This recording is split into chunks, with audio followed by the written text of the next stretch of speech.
Sacramento San Joaquin Delta Conservancy meeting. If you would all stand and join me in the Pledge of Allegiance. Choose right behind you. I pledge allegiance to the flag of the United States of America and to the republic for which it stands, one nation, under God, indivisible, with liberty and justice for all. Oh, you mean you don't do that 2 or 3 times a day? Okay. I'm going to have Cam do some welcomes, and then we'll have roll call. Great. So good morning, everyone. Thank you for being here, and welcome to your new space. We're very yeah, it's really nice. yeah, we're very happy with it. We learned yesterday at 3:30 that the parking lot would be closed today, so we apologize for that. Okay. So, and for those that are experiencing a little sense of disorientation or deja vu, this room looks very similar to how it used to look, but it's been moved 90 degrees this direction. The old wall used to be about here, and all that was vacant space, so we've taken over that, and that gives us enough space to reduce our current crowding, and then should provide us ample space for the foreseeable future. We think the project's just gone great. We're very happy with the new space. I definitely want a big thank you to Deborah for all her work in sort of shepherding this project, and of course all the staff who did a lot of work just in the transition and getting us together and finalizing it. Just a couple quick we're almost done. A little bit of touch up. There'll be a television monitor on that wall and that wall, so that wherever you are in the room, you'll be able to see the presentations. So again, welcome to your new space. We like it. Oh, and I was going to say it did take an awful long time to get it done, so it's nice to have it over. So. The other thing we need to do is welcome Larry Rustaller, our new Senate appointee, to the board. If you may remember, George Wolverton, we just learned at our July meeting, had resigned from the board, and the Senate acted extremely quickly and appointed Mr. Rustaller, who most of you know was a San Joaquin County supervisor for many years, so he's very well steeped in all the Delta issues, and we welcome him to the board and look forward to working with you. Thank you very much. Did you want to say anything about yourself? No, other than if you're in downtown Sacramento, there is a Rustaller beer tasting room on K Street. It's very good. Just a little bit east of the arena, and it serves very good beer. And it's Solano County is where the hops are grown, just off of 80. And there's a tasting room in Dixon, so we kind of handle a couple of different counties. Great. So welcome, and then before we go around the table really quickly, I just want to recognize Brian Keegan. Brian Keegan is an environmental scientist on our staff. He's leaving the Conservancy. Brian has been with us for about 3 years, and he's worked on reviewing the proposals that you have approved through the years, as well as managing many of the grant agreements. Brian has decided to go back to school. He's enrolled in Sac State to get a master's in biology, and just recently has decided that he'd like to do that full time. So we'll miss him, but look forward to chatting with him when he's done with his new degree. So thank you, Brian, for all your hard work. So with that, let's do our standard around the room. Okay, I'm Karen Mitchoff. I'm a supervisor in Contra Costa County, and I have the pleasure of serving as your chair. I guess for 2 years, is it? Yes. 2 years. Kathy Miller, and I'm a San Joaquin County supervisor. Larry. I'm Sandy Matsumoto. I'm governor appointee. Jim Provenza, Yolo County Supervisor. Dolly Sandoval, Governor's appointee. Sandra Brook, Bureau Reclamation Liaison. Jessica Davenport, State Coastal Conservancy Liaison. Eric Vink, Delta Protection Commission. Carrie Buckman, DWR. Steve Chappelle, Sassoon Resource Conservation District Liaison Advisor. Jessica Adel, Delta Conservancy. Nicole Rinke, Deputy Attorney General at Council for the Conservancy.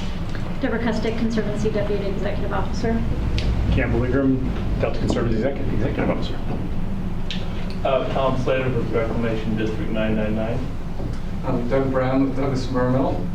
Thomas Elwish, Delta Conservancy. Laura Jensen, Delta Conservancy. Valerie Cook, Department of Fish and Wildlife Nutria Eradication Program Manager.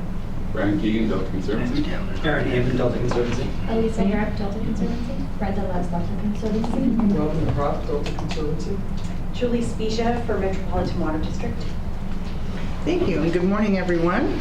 Can we allow Jessica just a little bit of time to do life safety announcements? To do what? Life safety, like evacuation, restrooms, that sort of thing. Whatever.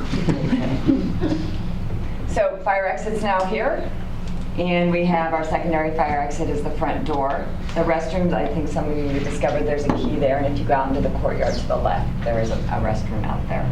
This meeting is being recorded. If you need to speak, there is a reserved chair here. And for waste reduction efforts, we are going to not continue printing out materials, just agendas, so you're welcome to bring your laptop or print your own materials to bring them. Thank you. That's all. Okay. We will move on now to public comment, which is the opportunity for anyone to address the Conservancy on any item not on the agenda. Seeing none, we will move on to the consent calendar, which only includes our minutes. Do I have a motion? I'm sure Kathy wants to move it. So moved. And Jim, Dolly will second it. Thank you so much. Come on, folks, get up. We gotta get into some exercises. Any discussion? All those in favor, please say aye. Aye. Any opposed, say no. Motion carries.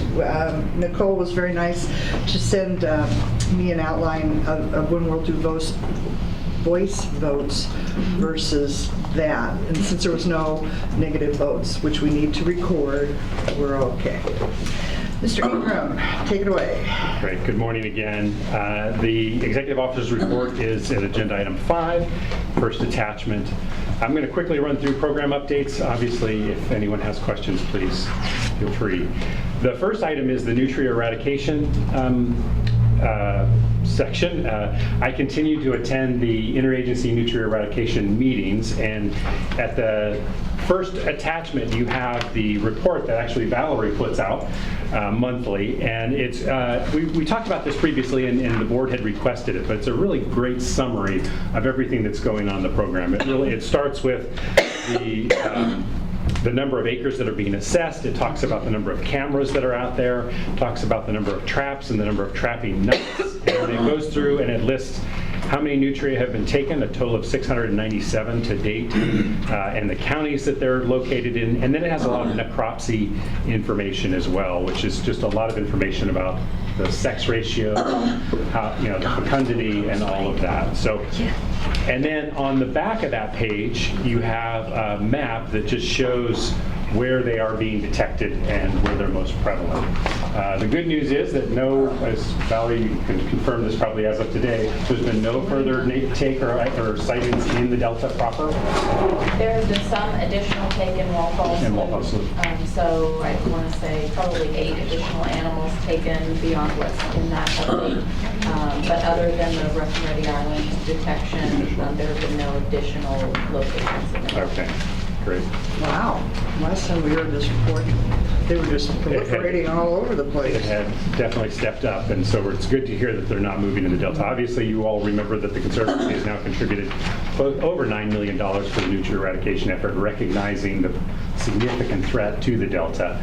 And you will hear more about that under agenda items 10 and 12 as we move through. Okay, so moving on to the Delta Mercury Exposure Reduction Program, we continue to place signs, and then we also have a contract now to evaluate the efficacy of those signs with the Southeast Asia Assistance Center, and we'll be getting a report on that in December. The Delta Interagency Invasive Species Coordination Team, I want to recognize Tomas Jabush on staff, our lead scientist. Tomas was instrumental in helping with the planning and the organization for the recent Delta Invasive Symposium on August 29th at UC Davis.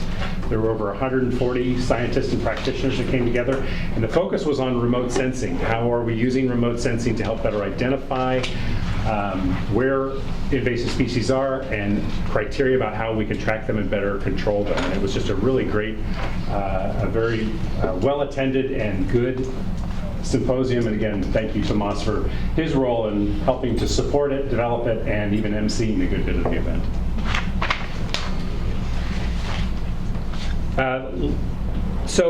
I wanted to talk about the Portfolio Recommendation Group. So some of you are probably familiar, the governor's executive order to produce a water resilience portfolio here in the near term, a draft coming out, I believe, in October. There was a large work group convened in large part by Jonas Minton and others to bring as many stakeholders together as possible to work through a series of topics and provide recommendations that should be included in that water resilience portfolio. I participated on a Delta work group along with Kathy, and I think 3 or 4 of the other counties were represented. I think at least 3 of the other counties. In the Delta work group. The larger group met on a series of 4 half-day plenary sessions. The Delta work group also had several long conference calls, came up with a suite of recommendations. I actually have a single copy here of all of the recommendations that I'm happy to pass around. But I wanted to let the board know that I signed the document given the level of participation and the diversity of ideas and the recommendations that are there. I went ahead and signed the document on behalf of the Conservancy. I felt that that was appropriate, but I wanted to make sure that you all were aware that I had done that. So I'll put that out there and anybody can have a look. Is it online? I don't think it's on. It is. I believe it is, Okay, yes. yeah. I know Contra Costa signed it because our county, along with others, and Kathy was there. I couldn't attend, but we had staff there. And I always feel if there's nothing negative in there, it's better to be supported, to be in the room.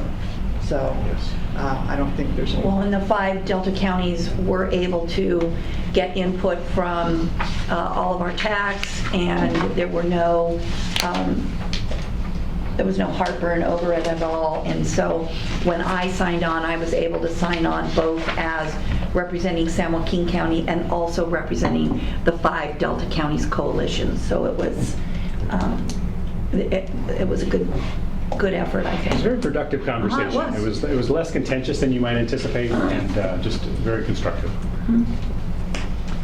Okay, moving on to community and economic enhancement. I wanted to let you know that last week was Sacramento San Joaquin Delta Week.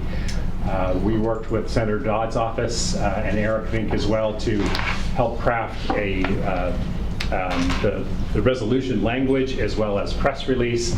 And it was really just an opportunity to highlight the significance and importance of the Delta for the whole state. It was kicked off by the waterway cleanup that the DPC organizes, and just a good way to recognize the significance of the Delta. So I want to make sure you all were aware of that. Moving on down, the Fair Political Practices Commission requires us to do the ethics course every 2 years. So that's going to be due December 31st for those that haven't taken it or are due to take it. And you'll be getting an email from us to make sure that you're aware that you need to do that if you are. Larry, you get to do it again, isn't that fun? we should take a poll to see who's done it the most times through their career. Probably Dawn, yes. I was there before the law was passed. So I did want to remind everybody that due to our typical conflict with our November board meeting, the November board meeting has actually been moved to December 4th. So just wanted to remind you all of that. Please make note on your calendar. And there were no directives from the last board meeting, so I'm going to turn it over to Deborah for the budget and expenditures update. And I'm going to immediately transfer that over to Jessica. I'm the board liaison, but I am an accountant, though I'm doing both. So yeah, Deborah's gladly hand this over to me. So last meeting we introduced a new budget and expenditure report. So the format does look different. We just had the budget last time because it was July. This meeting we've added the expenditures on the report, so you'll see it takes the whole page. Instead of including all the funds, we've just done it in a roll-up document, so it's a 1 page to look at. Since it's new to us, I've been asked just to run through it quickly, so then if you have questions about line items. On the left-hand side, the line items are numbered, so if you do have any questions about a particular one, we can refer to that. Starting at the top, personal services, salary, wages, and benefits, all pretty standard. Those all have budget line items in them. Those items, we get reports monthly, so actually that is just for July for our salaries. Our operating expenditures, we can input as they occur, so those are actually through September 17th as the document is dated.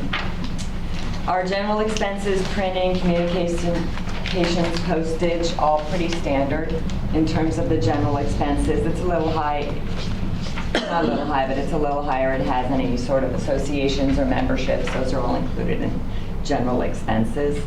We don't have any insurance budget. We do have workman's comp, but they include that in benefits for us.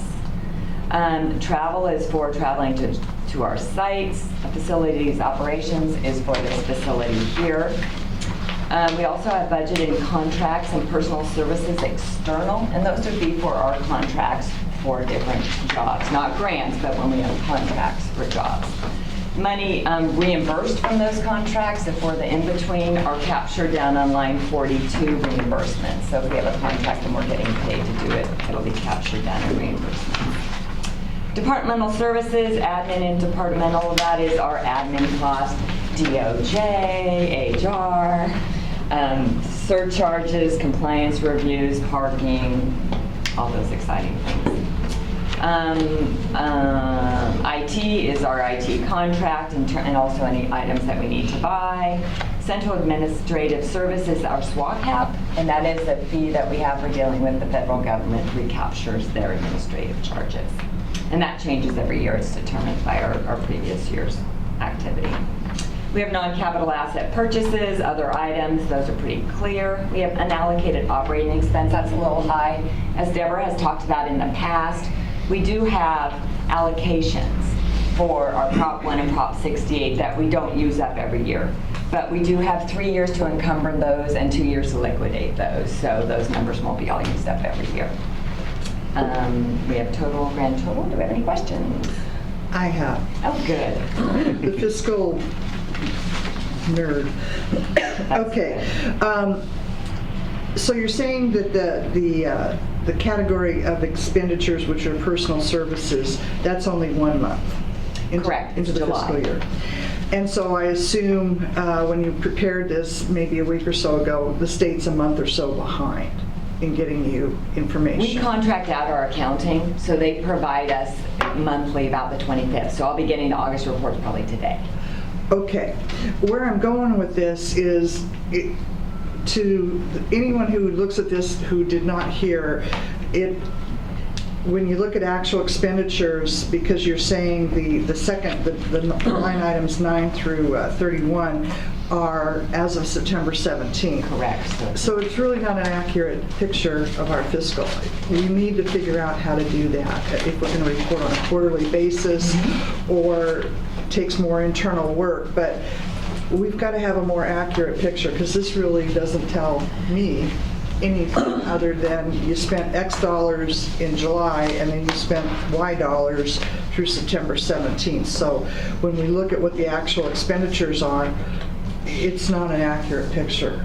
And I don't, cut it off. I don't care. When we next meet in December, you probably only have expenses through October. Maybe what you do is just do the first quarter of July through September. I don't know. I'll let you guys all figure that out. Does anybody else have any concerns? I just don't think this is an accurate reflection. Just to make sure I understand, so it's making sure that personal services and all the other expenditures are on the same time frame. Yeah. Okay. So that we can figure that out. And and then I'm used to a percentage, but at least under the actual expenditures, you can put, through X. Because then we can all sort of do our own internal math. But are there any other comments?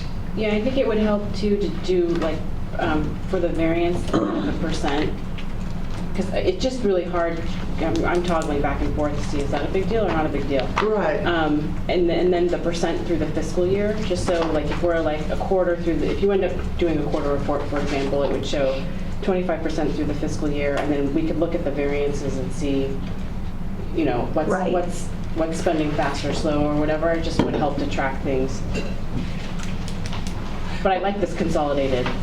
Yeah, no, this is on one sheet view. great. Okay, do we need a motion to accept the report or just it's a report? It's just a staff report. No, it's not an action item. Okay. I think that includes everything on it. Moving next item? Yes, please. Okay, the next item is Program and Policy Subcommittee update by Deborah Custom. And this is a really easy one because we talked about the Proposition 68 grant guidelines, and that's an agenda item for you today. And basically everything we talked about there fed up into the report today, so I'll defer that to when Robin makes her report. We also talked about the delegation of authority, which is also on today's agenda. So I'll sort of defer that because I know that Campbell's going to cover the salient points that were discussed at the PPS meeting in his report for that. And the other thing that we had on the agenda was land ownership.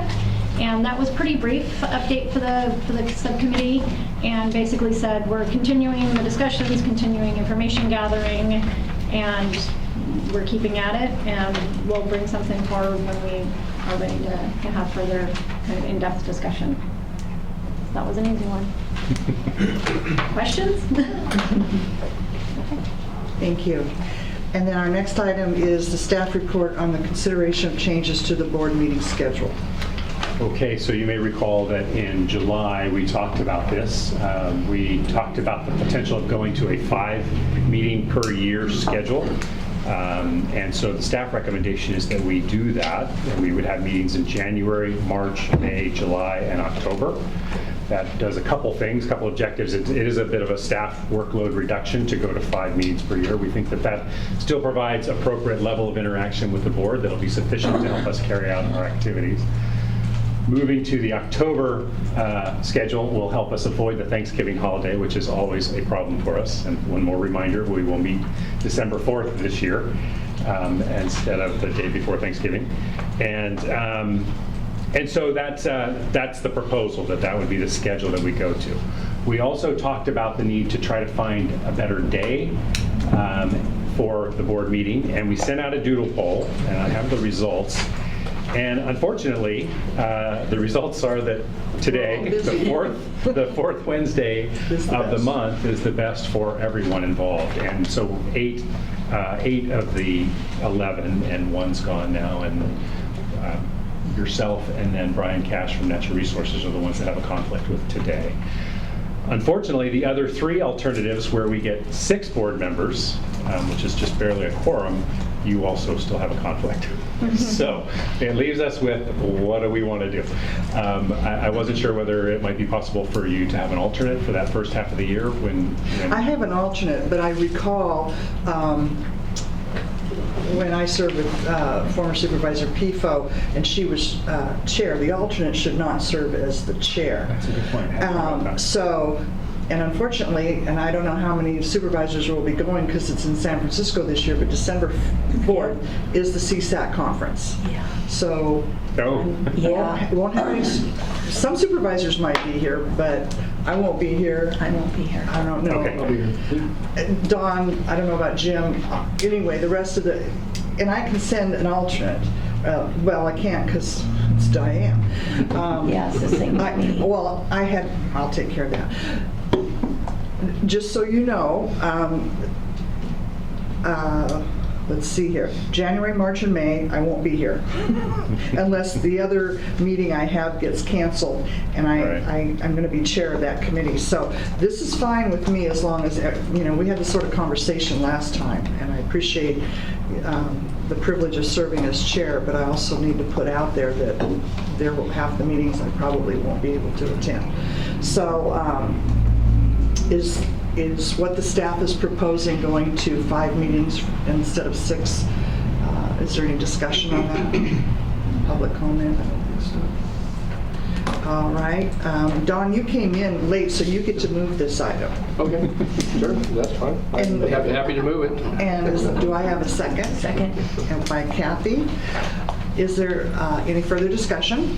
All those in favor, please say aye. Aye. Any opposed? Say no. Motion carries unanimously. Thank you very much. Just to capture the motion, it would be to go on that schedule on those Yes. months. Keep the day, the fourth Wednesday from Yes. 9 to 1. Yes. Correct. And I would just suggest that we coordinate with Leo in Yes, advance to make sure that he can be here and will serve as chair for those meetings. And since he's he the had vice chair. already told us that he couldn't be here for this Correct. meeting, but he was part of that discussion, so he Right. was aware of that. And I think he has cleared his calendar for all future Excellent. meetings, so we should be a That's good right. fit. And if it was just any other committee folks, but it's the Bay Area Air Quality Management District, and I have refineries, I have more refineries in my county than anybody in the Northern California area, so I need to be in those meetings. Okay, so we will move on to the request for approval of the revised Delta Conservancy delegation of authority to the executive officer. Great, thank you. So you may recall we've discussed this at the July board meeting. The request is to increase the delegation of authority to $200,000 for contracts. And we'll make it very clear that grants will always still come to the board through the solicitation processes for approval, but these are contracts to conduct the other business of Delta Conservancy. What we're requesting is a cap of, or maximum of $200,000. We also request a process by which, if there is a contract that needs to be executed, that the project would be constrained by waiting for the board, the next board meeting, or maybe easier said, if there's a contract that needs to be expedited, we could work with the chair and vice chair to get approval of that contract, and then would report that back to the board at the next meeting. The last recommendation is that we would ensure that we're reporting all expenditures to the board in the board packet every meeting over $10,000. The $10,000 is just a number that is consistent with our authority to do purchase orders very quickly, to just do supplies and other small issues. So this is really trying to just create an efficiency for the Conservancy and move us more into an area that's a little bit more commensurate with organizations of our size and capacity. We've compared other organizations and their levels of delegation of authority, and we think that this is the right amount for our purposes. Want to be very clear that all of the expenditures that we do are consistent with our strategic plan, our implementation plan, and our reporting, and are all being reported back to the board. I did just want to clarify, just for background, because I think it's kind of interesting. Previously, we had a $50,000 cap. But when we started to explore this and think about raising it, we realized that that cap was really only for things that were not considered in our strategic plan or implementation plan. So rather than just going with that interpretation, which we knew would probably not be a comfort level for the board, we thought we would explore this. We did talk about it with the Program Policy Subcommittee, went through the process. There is concern about that level, that maybe that level is a little bit high, so obviously we wanted to have that discussion here and find a level that the board is comfortable with. Staff report includes just the existing language right there, and then it includes the amended language. And then you also have a copy of the revised delegation authority that provides the new language verbatim, how it will be included. The last thing before maybe opening up for questions, just kind of going through and looking at our current contracts and our historic contracts. So our current contracts, there's about 15 contracts. There is 15 contracts in operation right now. 8 of those are above $50,000. And 3 of them are above $200,000. So you can see that would be a reduction in the number that we would bring to you. Historically, we have, not including those current 15, we have 39 completed contracts. 14 of those were above $50,000 and 4 were above $200,000. So again, it really is, it's a matter of how much do we bring to the board and at what level is the board comfortable delegating so that we're moving these items through. So I'll leave it at that, and happy to answer any questions or any concerns or comments. Jim, did you want to? Yes, thank you. Looking at the proposed language, it doesn't, it requires reporting of non-administrative expenditures above $10,000, but it doesn't specifically, at least unless the language is somewhere else, require reporting of contracts entered into under this paragraph. In other words, contracts above the $200,000 approved by the chair and vice chair, or contracts under $200,000 approved by the executive officer. That's a very good point. I mean, we mentioned that anything that is approved through the expedited process will be reported, but we don't do. We will add that to A to make sure that similar language is in A, that all expenditures are reported to the board. And I would say any contracts entered into, because, and again, I'm thinking about the future when none of us are here, and expenditure could be sort of collapsed into the budget somewhere where no one would notice it.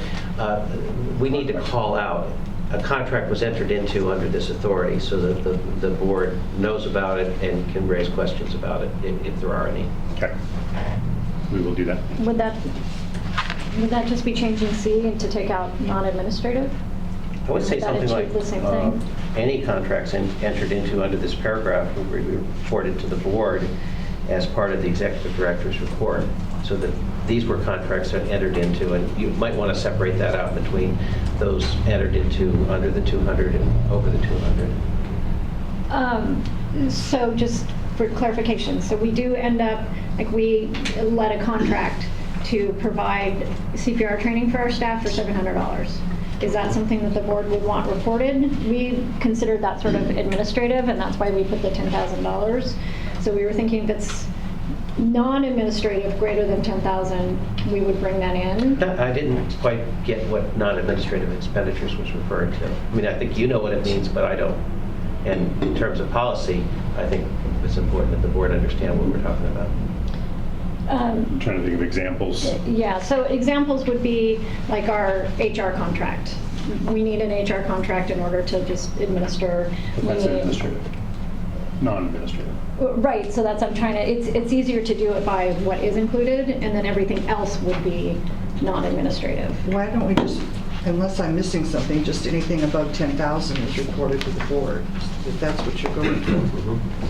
Yeah, that would be fine. And that includes administrative and non-administrative. Right, so that would loop in a few contracts, such as our HR and whatnot, that we haven't necessarily reported to the board. Yes.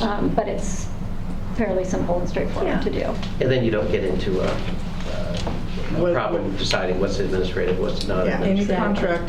So the language we need to change in was what Jim had talked about, and then anything above 10,000 is reported out. That's item C under 6, right? So we would just take out non-administrative, just be all expenditures greater than $10,000 will be reported to the Conservancy Board. And I would say any contracts entered into, so it's not just reported as an expenditure, like as part of the budget, but we're saying that we entered into these contracts. Right. So you want to say all contracts and expenditures greater than $10,000 will be reported to the board? It is within a section that is related solely to contracts.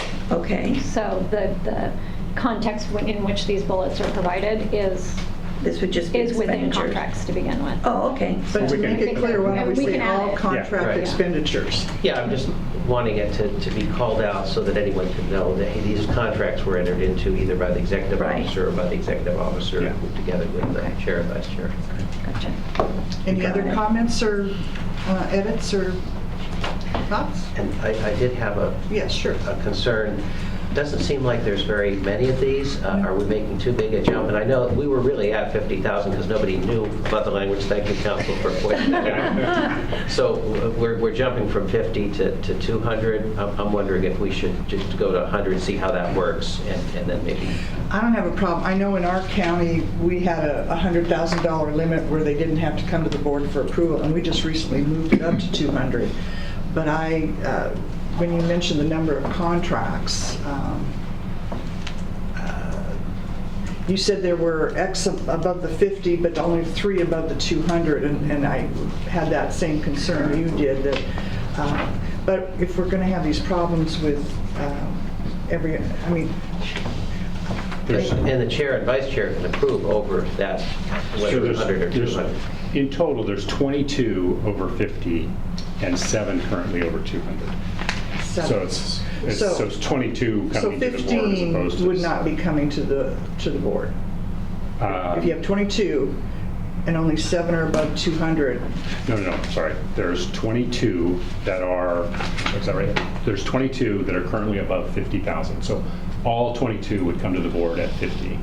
No, I understand. Okay, But I'm trying to get in, how many contracts are above 50? 22? 22.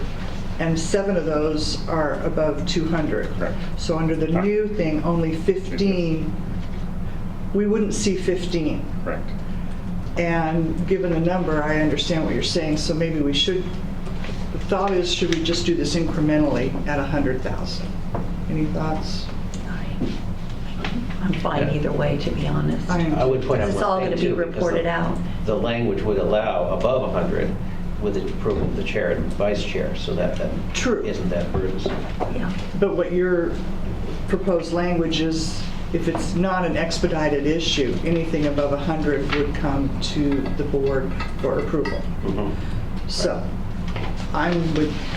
Is there any sort of seasonality to these contracts? Because the new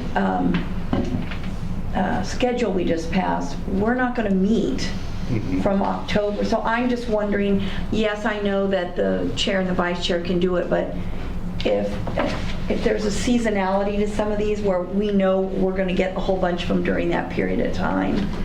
Typically, the rush is right at the end of the fiscal year when you're trying to spend into your funding. So that That wouldn't be affected. So it wouldn't really be affected. I think it's fine either way. And if everybody's more comfortable doing it incrementally, I'm fine with that. And we can give it a year and yeah, see what look at it happens. and come back with numbers and, how many we did and how many we didn't, or what have you. Would you like to move that? I will move that with those two modifications, going to 100,000 and then requiring the reporting of all contracts entered under this paragraph above $10,000. I see Dolly shaking her head, so I think she's going to second that. We had a long discussion about this, so yes, I would agree. Is there And any second. Is there any further discussion? All those in favor, please say aye. Aye. Any opposed, say no. Motion carries unanimously. Thank you very much. Thank you. Okay, moving on to the request for approval of Prop 68 grant guidelines. Great. Robin Kronk's going to join us at the table here. Robin's our program manager for Prop 68, and she will run you through the staff report and the guidelines. Larry, do you want some paper? I'm good. Oh, okay. So, thank you. Soaking it up like a 30-minute sponge. Thank you, Chair and board members. This agenda item is a request for approval of the Community and Economic Enhancement Grant Program Draft Grant Guidelines. Proposition 68 makes $12 million available to the Conservancy to use for its specified purposes. Staff has developed the Community and Economic Enhancement Grant Program and recommends that the board approve the draft grant guidelines so that they can be released for public comment. Before we walk through some highlights of the guidelines, I'd like to give a little background about how the guidelines were developed, how we got to this point. Developing the draft guidelines has been a process of understanding the board language, understanding the bond language, considering that language with our governing legislation, and gathering information from Delta communities, residents, and businesses, as well as other conservancies and agencies, reviewing other agencies' Prop 68 guidelines as well to see what they've included, and then finally of getting feedback from the Delta Protection Commission and at the PBS meeting last month. All of this information and research has helped us to develop a program designed to promote a robust Delta economy and support the vitality of Delta communities. If the board approves the draft guidelines, our next steps will be to post the draft guidelines for public comment, gather comments from stakeholders, revise the guidelines as appropriate, and bring the final guidelines back to the board at the December 4th meeting for consideration, and then the program would be opened January 2nd. So I'll briefly walk through the guidelines now. I'm not sure if people have them in front of them or not. Probably the most important thing to note, and you've heard me mention this at other meetings, is that this is a non-competitive grant program with no deadline. So once the program is open, project proponents can bring concept proposals to us at any time. Until the money runs out. Until the money runs out. Yeah. Well, there's that. That is a good boundary to put on. So if you look at page 3 of the guidelines, it talks about our program priorities, which in keeping with bond language and our governing legislation are recreation and tourism, historic and cultural preservation, and environmental education. We began with more program priorities, but through significant feedback and discussion, we narrowed the number while broadening the concepts within each of those program priorities. And you can see from the examples that each of these areas is considered very broadly. On page 4, it's just worth mentioning that the bond places significant emphasis on funding projects that benefit disadvantaged and severely disadvantaged communities, to the point where there is a requirement in the bond that 20% of funding go to projects that benefit severely disadvantaged communities. And we have several ways of working with project proponents to determine if their community falls into that category. On page 5, we talk about project types. It's very similar to what you've seen in Prop 1. We fund both planning and implementation projects. And then page 6 talks about the different ways in which applicants and projects must be eligible.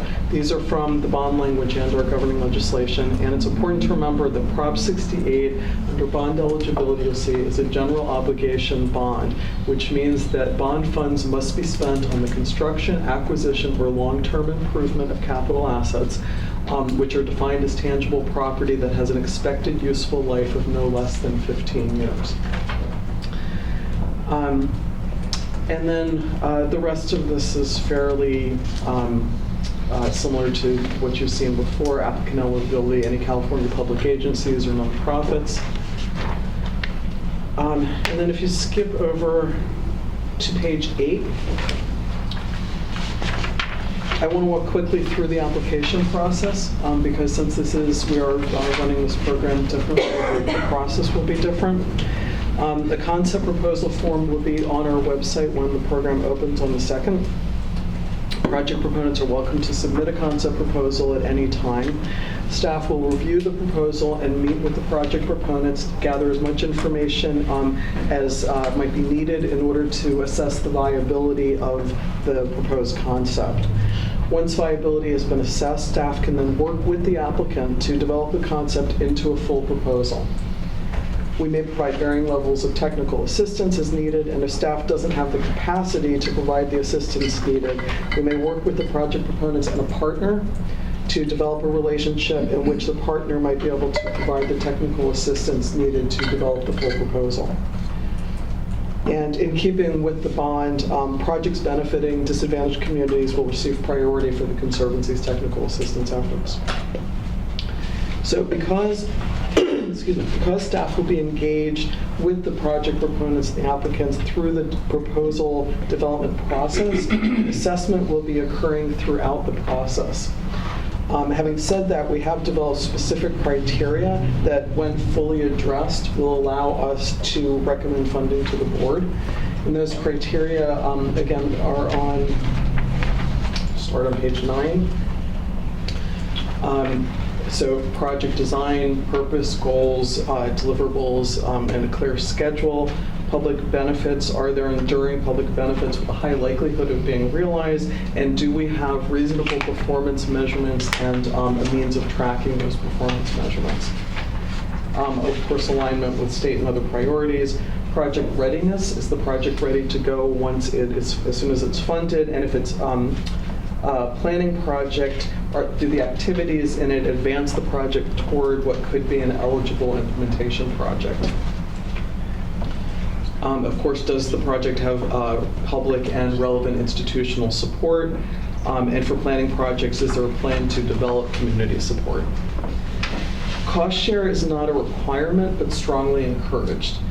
Staff, through the process, will work with project proponents to ensure that other cost share opportunities or possibilities are fully explored. And again, it's not a requirement if we realize that there really aren't other opportunities, but this is a project that meets all of our other requirements. Of course, an adequate and reasonable budget. Does the project team have sufficient experience and capacity to manage a state grant? And if they don't, and again, all of the other requirements are met, staff might work with them to connect them with a partner who could potentially manage the grant for them, and they can develop a relationship. And then, of course, long-term management, which goes back to that 15-year, minimum of 15-year requirement. and making sure that there is a long-term management plan for the proposal. Once the proposal is assessed to be complete, once we feel satisfied that all of these areas are complete, staff can then bring a recommendation to the board to consider the project for funding. So the rest of the guidelines are pretty standard things that I don't think we can walk through, but I am more than happy to answer any questions. Yeah, I certainly want to thank Robin and staff for the work. I know I've done a lot of legwork out there, and I know Campbell brought it to the commission last week, but I know I've seen you at a couple different meetings.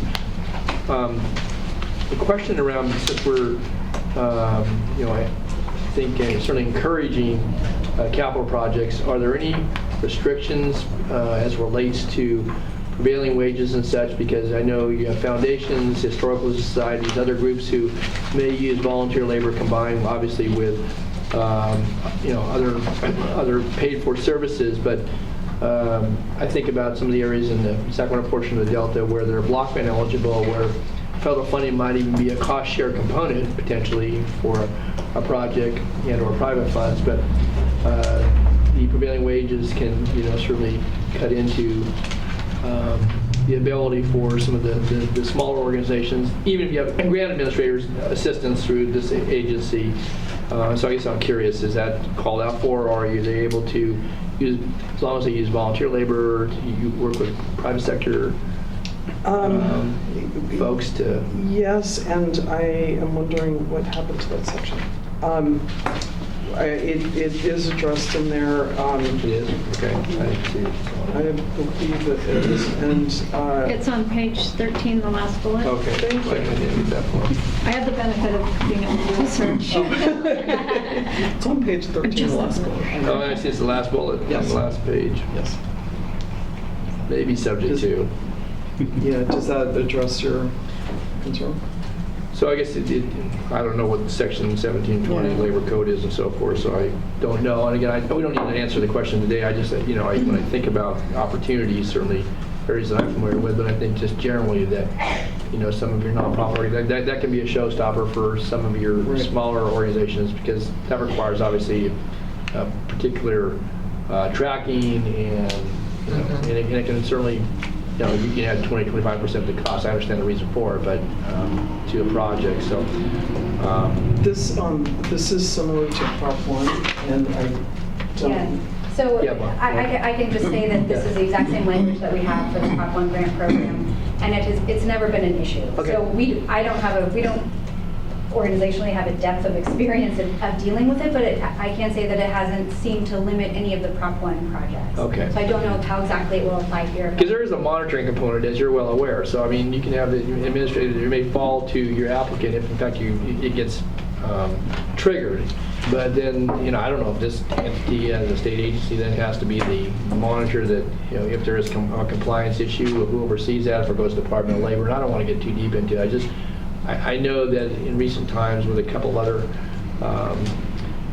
opportunities that this is raised, it has been raised as an issue, not with this body, but it lingers out there. So, okay, but it hasn't been a problem anymore. Our experience has been it has been a problem, and I wouldn't trust it to be a problem here. Well, and I think good for us to better understand. Yeah, okay.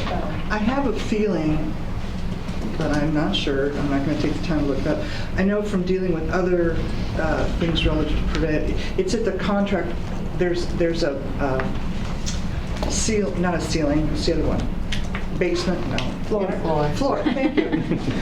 If it's above a certain amount, that's when it kicks in. I don't know that this is what it is, but that leads me to a question that made me think of something. You said it's 12 million. Are we going to put a limit on how much the grant applicant can ask for? So we have discussed that and decided to not actually have a minimum or maximum amount. We do have language in here that says the amount being requested will be considered against the amount that is available. So that is part of the consideration that will take place, but we didn't want to actually put a limit. And that's fine. It's just going along with Prop 1, because there are limits to how much an applicant can apply for, aren't We there? removed those after the first or second cycle because Okay. it was. We just need to be aware of, if somebody says, I want 5 million, Right. that's probably going to trigger the prevailing wage issue, as opposed to they're requesting, 25,000. So I just, maybe Nicole can get additional information to staff. For once the people start applying, when that prevailing wage, because I think Don brings up a very good point. If I recall correctly, our intention with this language was to primarily shift the burden of ensuring compliance with the prevailing wage requirements to the applicants and to the Department of Industrial Relations. Right. Because it is Away quite from us. complicated. It's not an area of my expertise. It's not an area that anybody here on staff has expertise in. So that's why it's written the way it is. But if the question came up, that was when we would intend to dive into it as needed. So. Yeah, I guess if I just final comment on it, I think to have at least some general understanding, because if you have an organization that has a good project, obviously you can provide some technical assistance, maybe in some grant administration, depending upon what the nature of it is.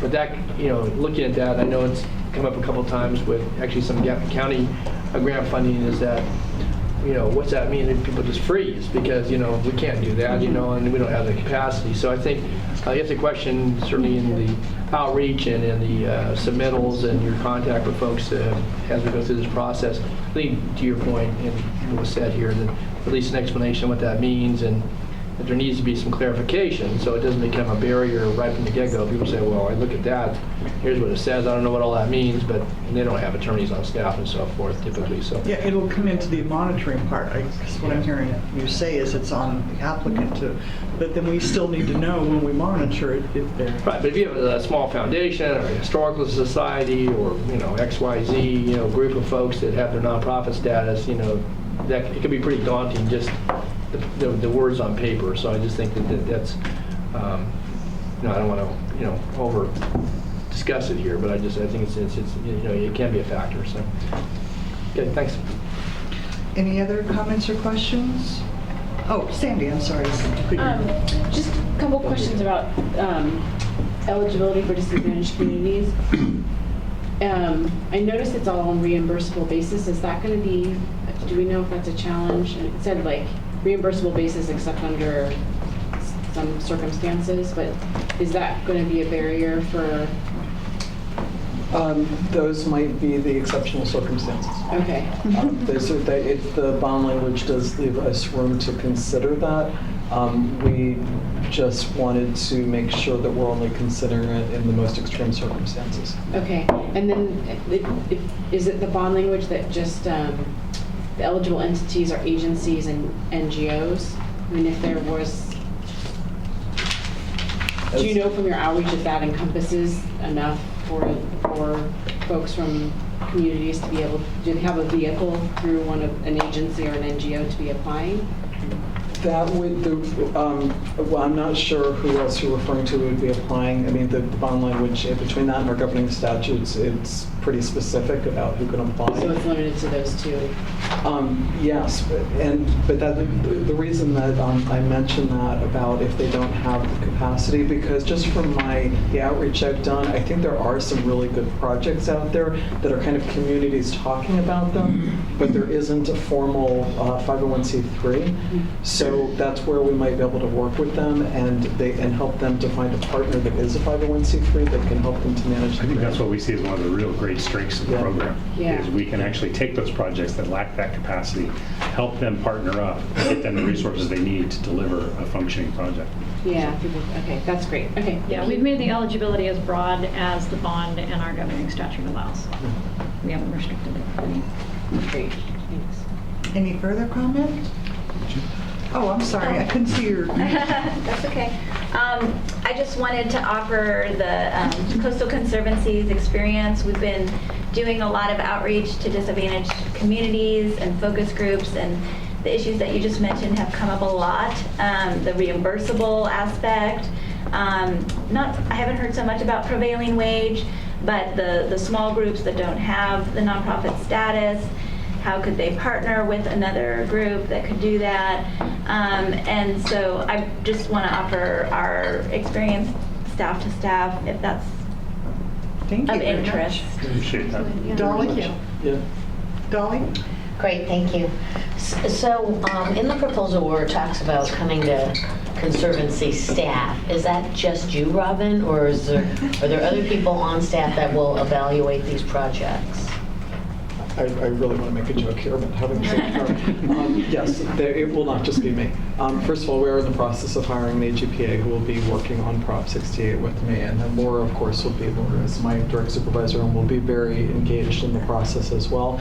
And I imagine for a while this will be a much larger team effort for a lot of staff, including executive, just as we kind of get some legs and figure out, what we're doing. I mean, we, obviously we have guidelines, but it's still a new process and a new grant. So it will not just be me.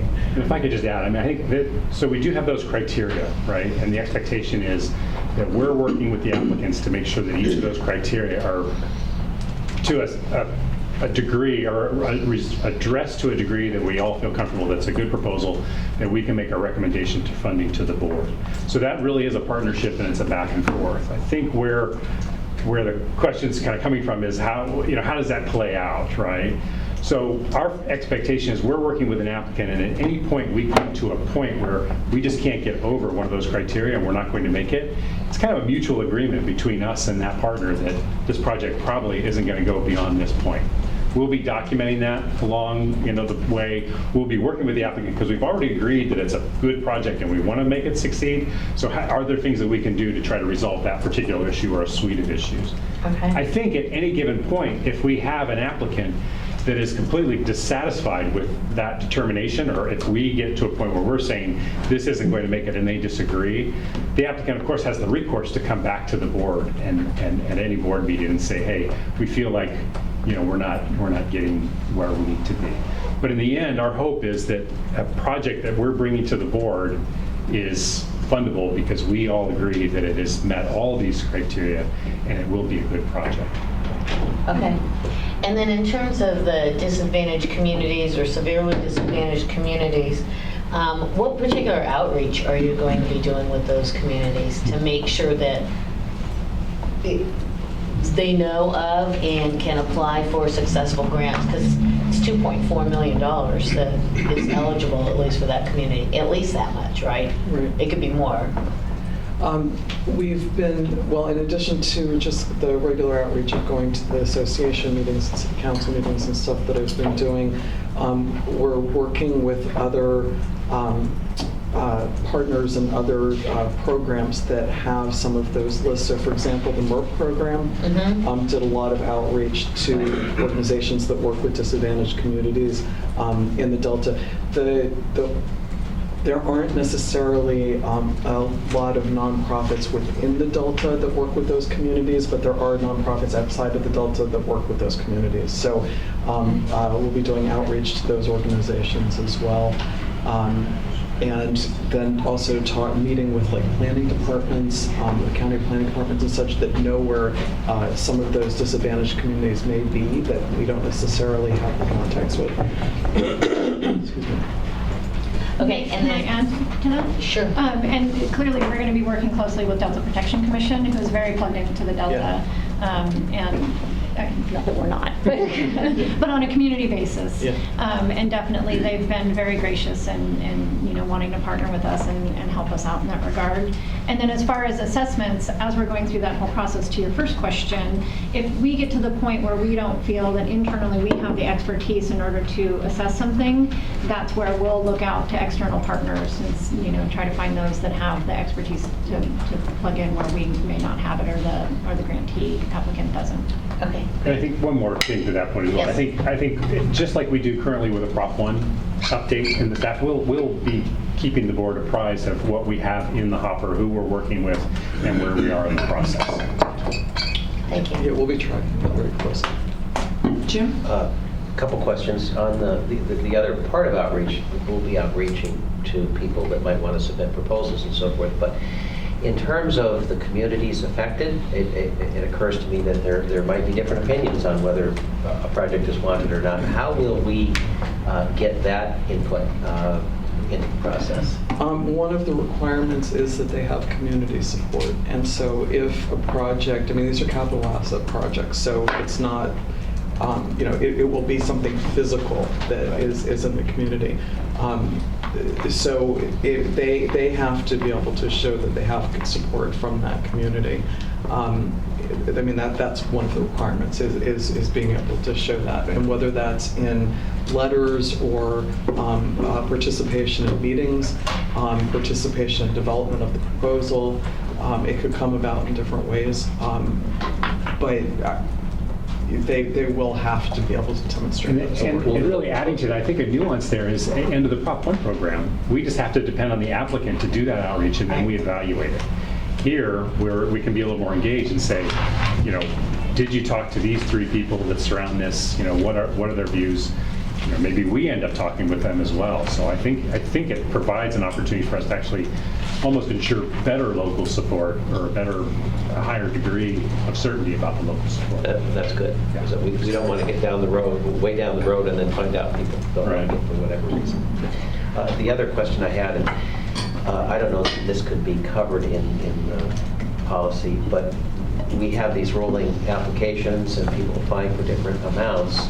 I'm troubled by somebody comes in with might be an okay proposal, but there might be something else out there that's much better. And in the prior system, although it had a lot of disadvantages, one of the advantages was we could look at everything together. And so I might not like a project as much if I knew about the project that might be coming down the road in 6 months. Mm-hmm. Right, and we have discussed that a lot internally.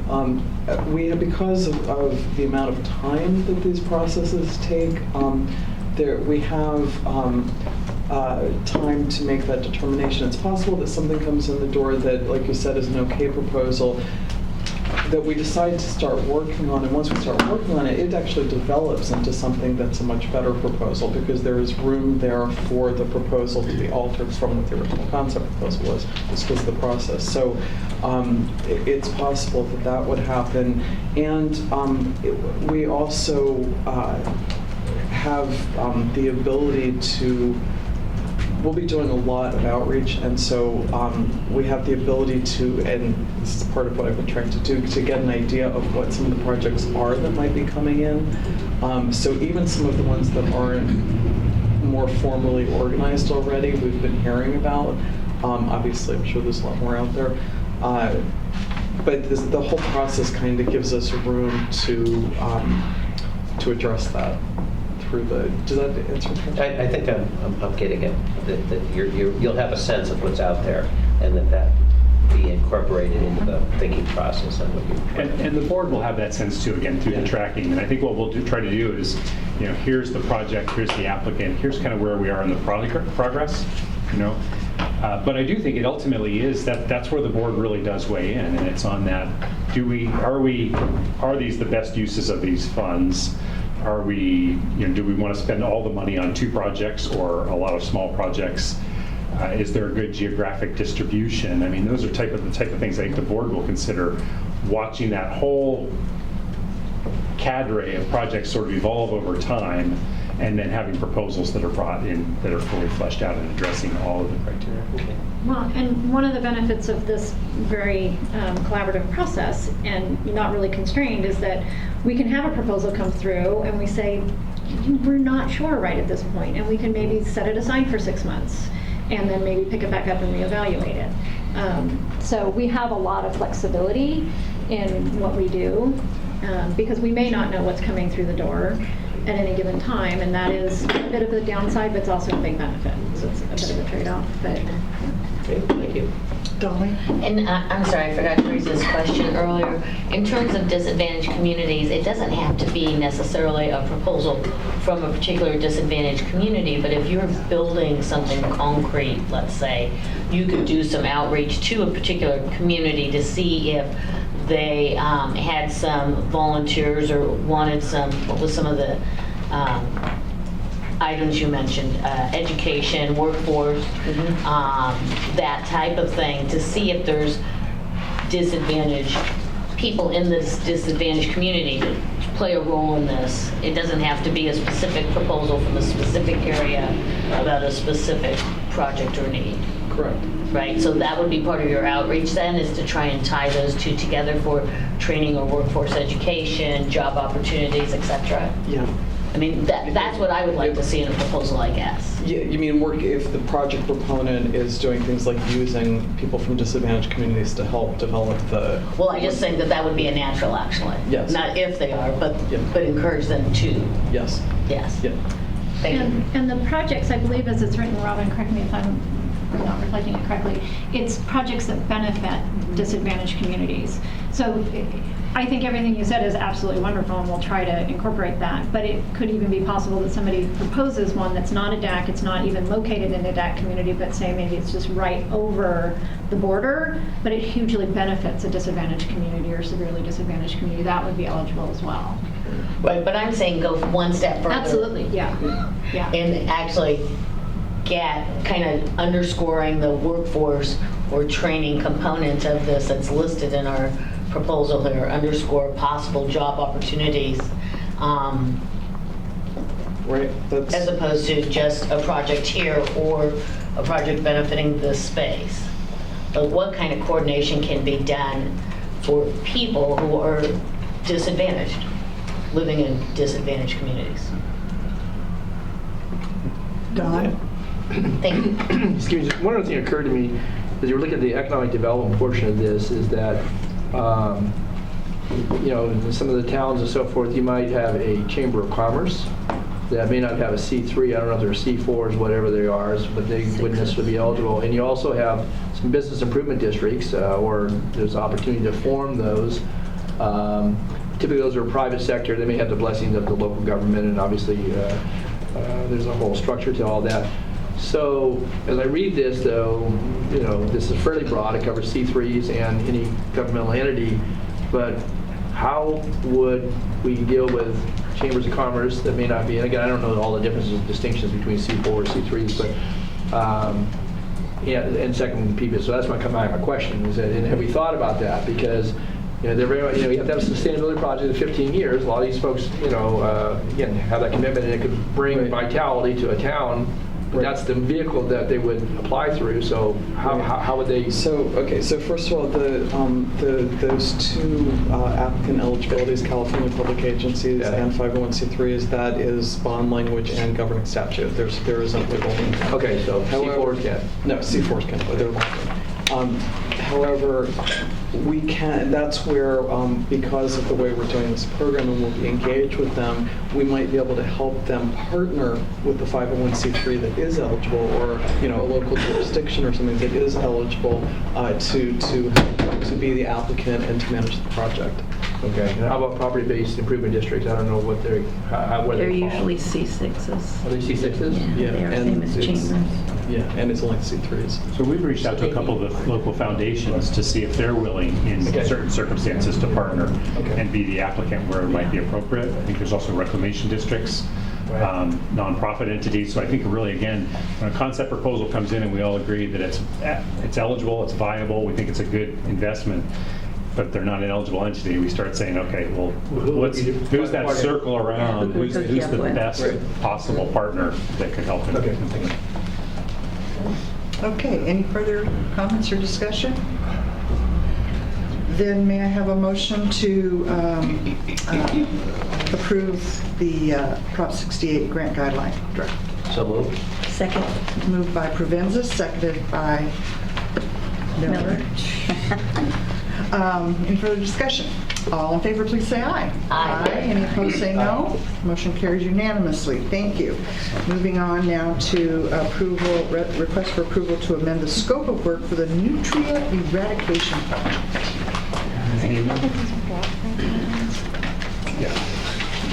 Good morning. Good morning. So this agenda item, the request for approval to amend the scope of work for the nutria eradication project phase 2, is presented to the board for consideration to request an amendment to the scope of work of this project. Staff recommends that the board approve this amendment. It's a great project, and staff has assessed it and been engaged with the applicant, the grantee, and very enthusiastically believes in the project's viability and the importance of eradicating nutria. And this Phase 2 project builds on last year's award of the Phase 1 project award from this board, which is now under full head of steam, doing great work at wiping out nutria as fast as they possibly can. Before I get to the specifics of what this request is, one slight sort of oddity about this particular amendment. Back in May, this board voted to award just over $8.4 million to this project. Since that time, the grantee has been working on clearing conditions and staff has been working on developing a grant agreement. However, that grant agreement has not actually been executed quite yet. We're close, but we're just not quite there yet. Now, if we did have a executed grant agreement, these changes would have triggered bringing these changes to the board for approval. And so even though there isn't quite an executed agreement, we're using the same sort of standards and policies to inform you all. So that is a pre-execution amendment. First of its kind. First of its kind. But with that, what is actually being requested? Fundamentally, it's two additions, two new facets to the project that were not included in the original application. One is the purchase of 12 vehicles. These are going to be project trucks that will take the CDFW staffers across California on their surveying and trapping efforts. And the other is the construction of a couple of nutria holding pens.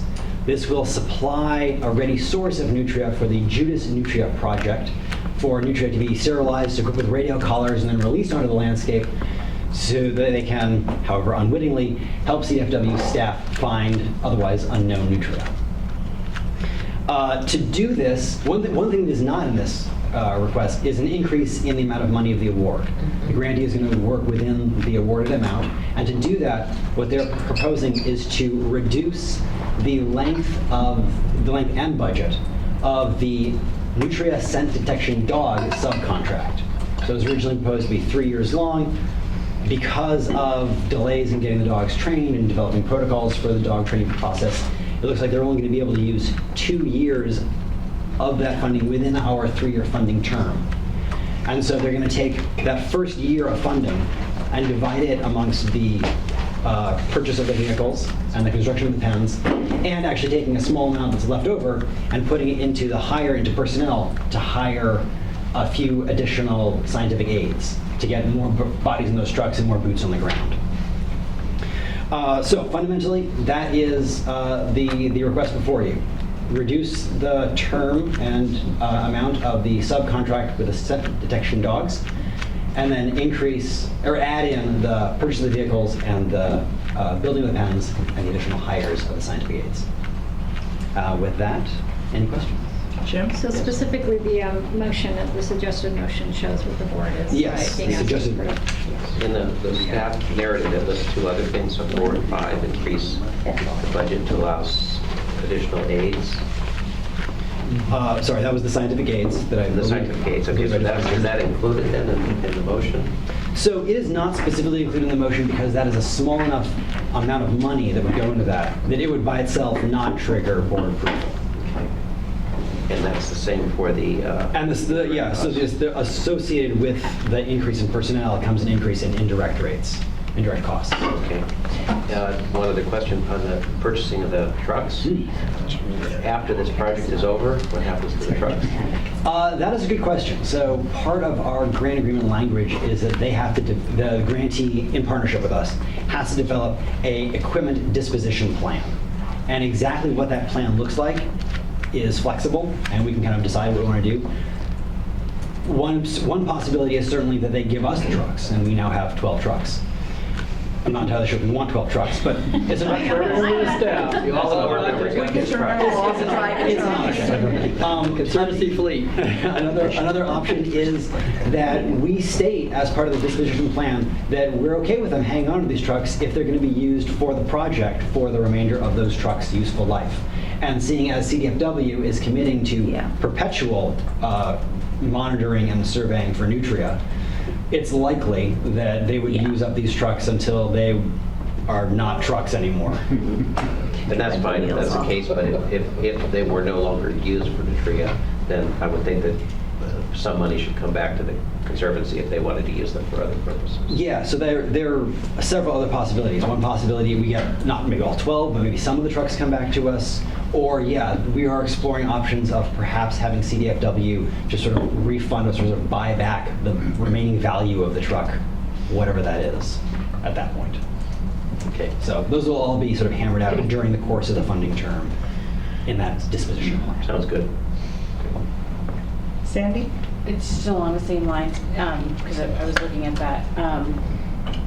Is it possible to lease them, or are we going to beat them up so much, beat them around that maybe no one wants them? Yeah, so the grantee looked into a few different funding options for getting vehicles, and it seemed like the most economical from both just a straight up cost and also sort of the liabilities of keeping a truck and maybe somebody else's truck and beating it up. The best option was just to purchase them outright. But maybe a bulk purchase gets better pricing. Quite possibly, yeah. Buying 12 trucks at a time. You just purchase up a state contract, right? Right. All the state agencies, you just go after the contract. You have umbrella contracts. I mean, counties piggyback with the state sometimes on vehicles. Yep. Is that what you do? Is there somebody from? Yeah. Is that how you're? The Department of General Services. Yeah. Okay, good. Well, Kathy and I were talking, we love this Judas concept. Judas I think it's a Nutria. great name, it's very dramatic. But I like the last sentence in that number 3. They're also going to capture and breed. So it's like, I want to be one that lives, but you're the one that gets to go die. You know? How they And decide? they're going to lead them back to the nests, to the dens that we can't find. I, But you know, Dorky callers. I still think But they're they cute can looking fly. things. I know they're destructive as you all get out, but they just look so cute. All right. I know. Well, I don't like them, but they're big. Anyway, all right. So the request is just to amend the contract that's to be let. When do you think that contract will be? Once this is done, then you can finalize everything? We should have everything ready in the next maybe month or so. Okay. That's up to the, We got to get the word out. That is a very, very gray and fuzzy estimate. There's a lot that goes into that. That is a very rough approximation. Our part will be finishing. All right. May I have a motion to grant the request to amend the scope of work? So moved. Dolly? Second. And Kathy. Any further discussion? All in favor, please say aye. Aye. Any opposed, say no. Motion carries unanimously. Thank you. Thank you. Right along here. I got it. Okay, request for approval of a grant award for the Elk Slough Fish Passage and Flood Improvement Project. what portion of the team would like to join me at the table here? And all of you are welcome. Yeah, room for Tom. That's a formality. You're in a chair, Tom. When I don't see any public. Yeah. But I know. Thank you.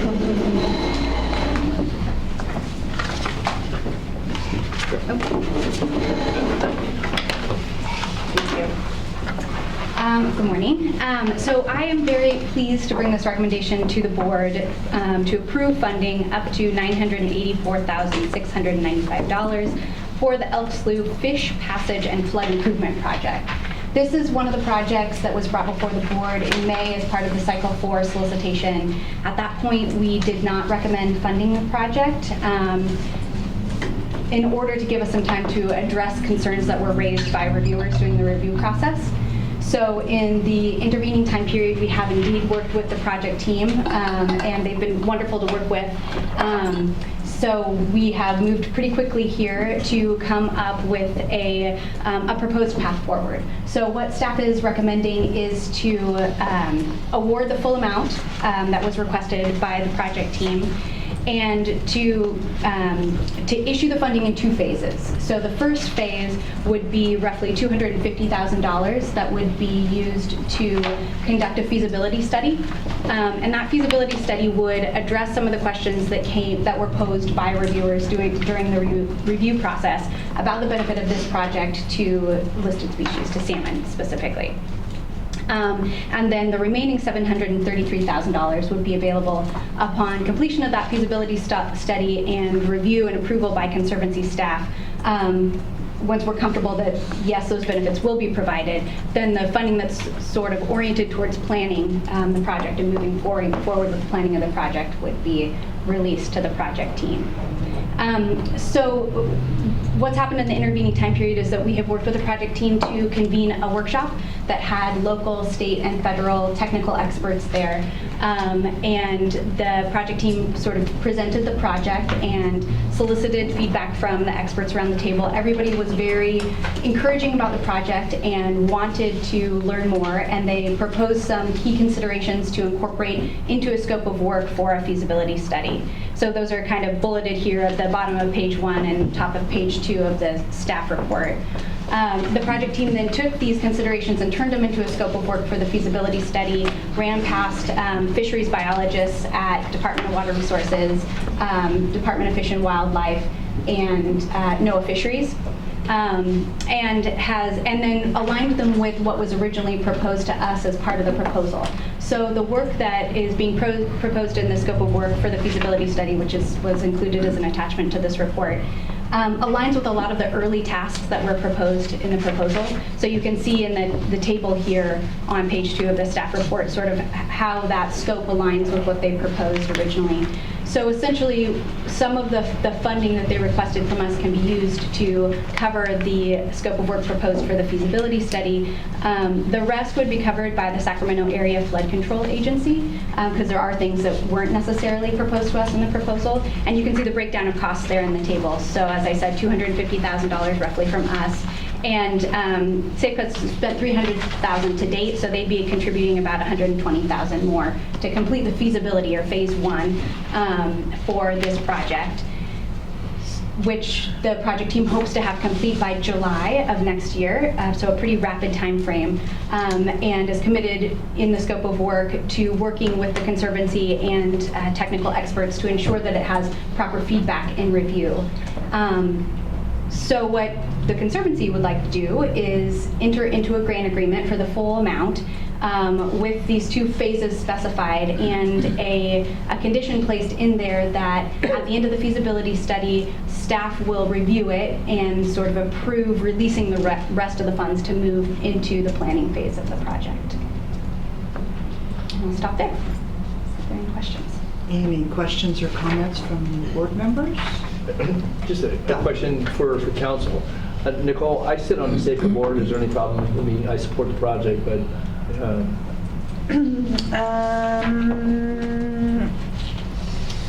I would recuse yourself, just to be clear at this point. okay. Jim? Yeah, I just wanted to thank staff and the applicants for working together to bring this to us. Makes sense. Is there any public comment? Okay, may I have a motion? I move approval. Second? Moved by Jim Provenza, seconded by Kathy Miller, and I know we've got to recuse them. So all those in favor, please say aye. Aye. Any opposed, say no. And it's not an abstention, it's a recusal. Yeah. Thank you very much.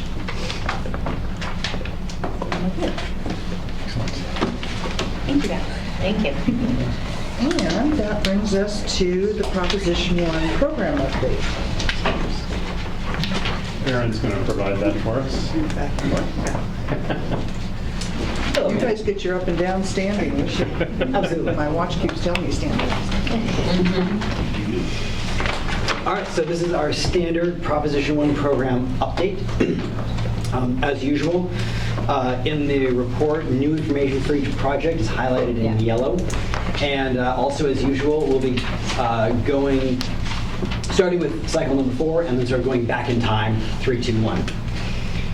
First off, in cycle 4, I wanted to give you an update on the projects where, at the May board meeting, the board directed staff to work with applicants on developing projects. So you just heard one of those, Elk Slough. But the other 2 are the Mello Jensen Ayers Sandhill Crane Preserve, submitted by Agricultural and Natural Resources Trust. The applicant is scheduled to submit materials this month, September December. And when they do, the staff will review them and plans, at least, on bringing a recommendation of some kind to the board at the December board meeting. For the second or third one, depending how you count it, the other one, the last one, Phase 1 San Joaquin River Floodplain Restoration and Floodway Enhancement at Banda Carbona project, submitted by the Banda Carbona Irrigation District. I wanted to provide a little update to this update. It says here in the staff report that applicant has not submitted any information. However, just over the past weekend, they did submit a bunch of information, and so staff will be reviewing that, and again, plans on bringing an update on that project to the board at the December board meeting. So those are those projects. Now going to the actual approved projects from Cycle 4. I'm pleased to report that all the projects are having grant agreements drafted at some stage or other. I think everyone has cleared every condition, and so they are all moving in the right direction. Cycle 3, this is on page 4 now. Again, no major updates on any of the projects. One of the outstanding projects, which is actually on page 5 at the bottom, the Three Creeks Parkway Restoration Project number 2, has been executed, so that one's moving along. Leaving the one right above it, the Grizzly Slough Floodplain Restoration Project at Cathosona's River Preserve, also on page 5, our last outstanding unexecuted grant from that cycle, and it is close. We're also nearing a couple more pieces of information from the grantee, and we should be able to get that one rolling as well. Continuing to move back in time to cycle 2. All 4 of these grants are now executed, and all 4 are progressing on schedule. A very smooth year of grants now.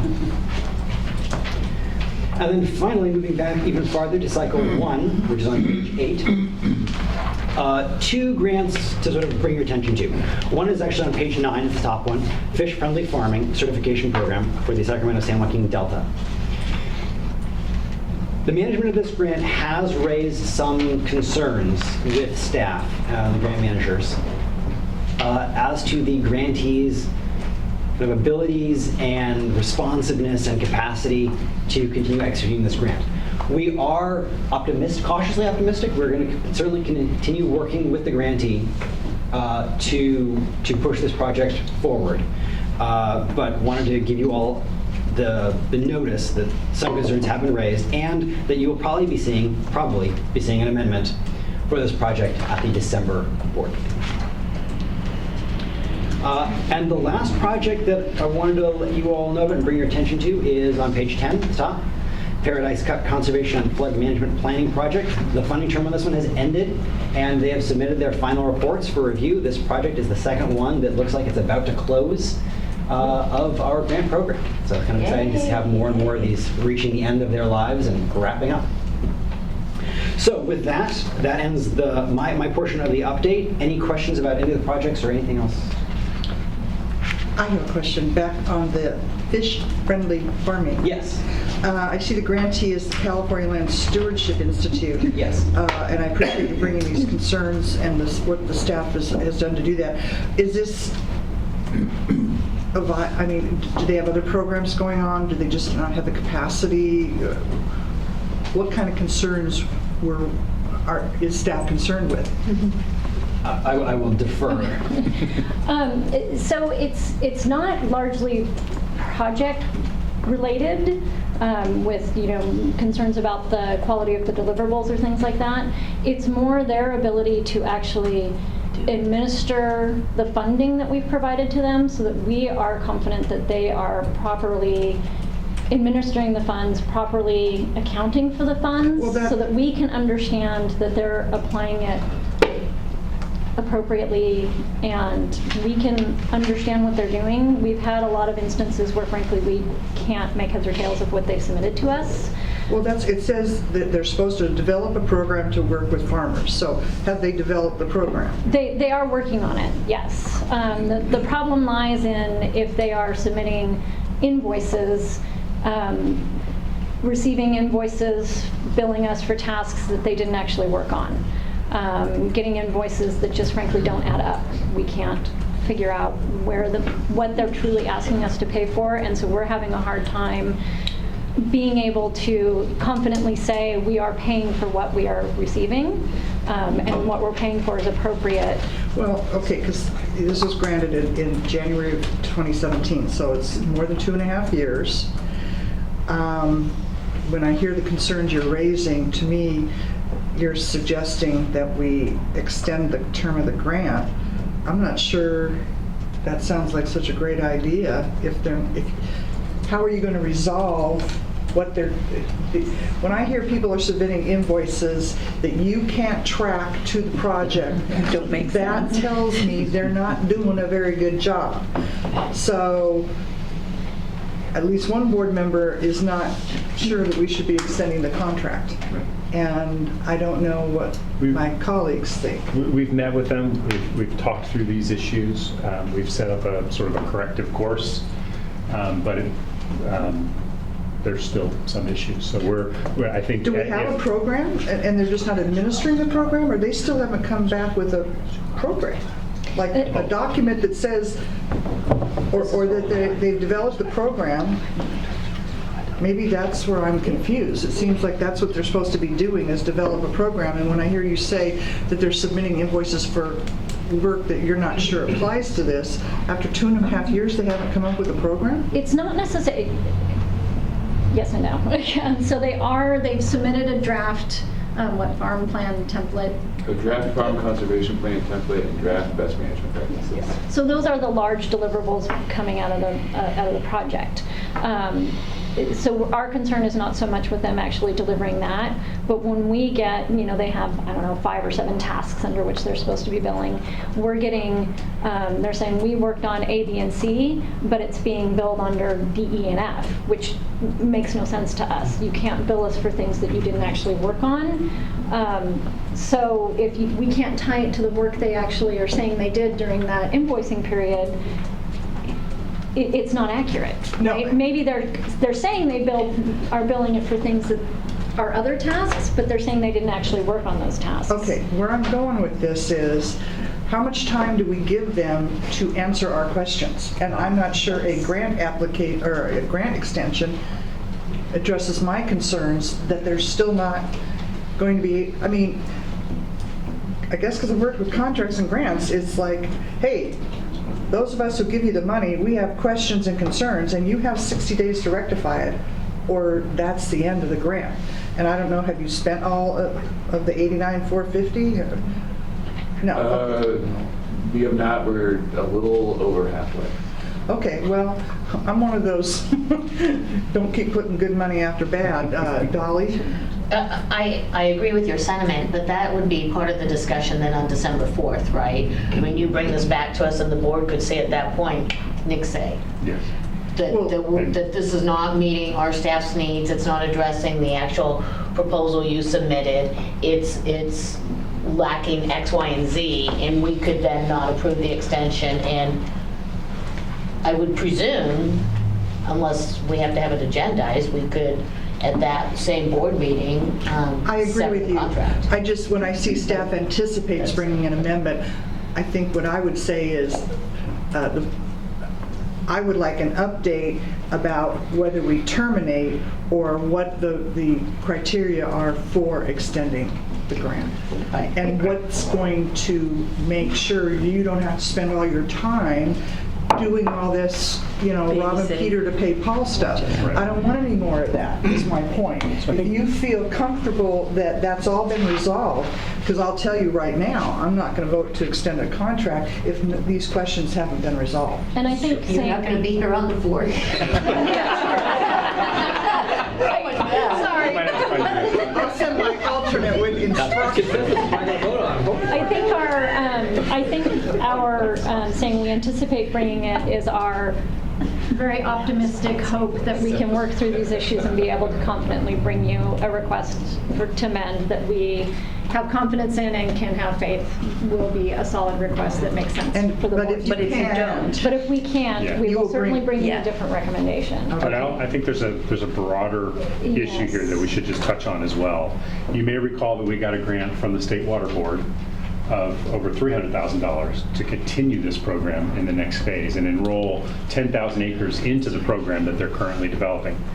They are the vehicle to do that as well. So we have a grant from the Water Board that we then would execute a contract with this same organization to complete that work. We haven't done that yet, in part because of these issues. So this is a good program. It helps with compliance for water quality, and it's a program I think that local interests support.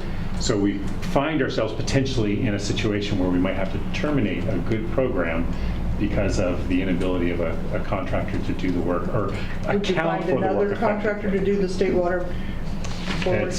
Unfortunately, it's the fish-friendly farming certified program, and they are the only entity in California that are certified to do So fish-friendly have you farming. given them a date? I mean, it's September 25th, you wanted October or December, like by October 15th-ish, we want these issues resolved? I mean, do you give them those kind of dates?